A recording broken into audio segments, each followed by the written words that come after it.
Well, the first time I experienced that was leaving Wales and coming to London. When I came to drama school in London, I remember going into a well-known fast food chain, and at the time I used to drink a lot of milk. I enjoyed drinking milk.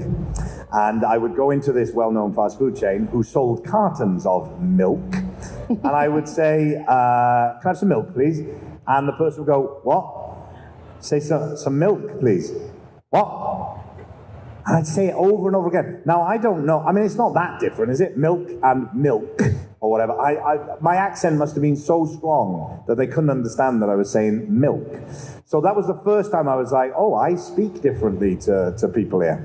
And it's like when people say a fish doesn't know it's wet until it comes out of the water. Well, until you leave home, you take so many things for granted. I think everyone's experience is the same. And when I first came to London, that was the big culture shock for me. Bigger than going from the UK to America, really. Going over to America and spending time there, particularly Los Angeles. I mean, Los Angeles is very different to New York, and they're very different to, being in other places.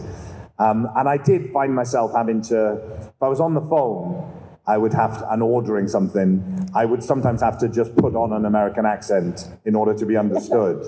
And I would feel so embarrassed, even though no one could hear me. I'd be on my own, and I would embarrass myself putting on an American accent. But then sometimes if I was playing an American character, it was really good practice to just do that. I would walk into shops and just say things in an American accent. And because that was the other thing, when I first started playing American characters over there, all I could hear was me being really fake and not sounding like myself. And to try and find a way to be an American character and yet still sort of sound like yourself. Yeah. I didn't really feel like I got there until I played Martin Whitley in Prodigal Son. Partly because I'd done 4 or 5 years on Masters of Sex.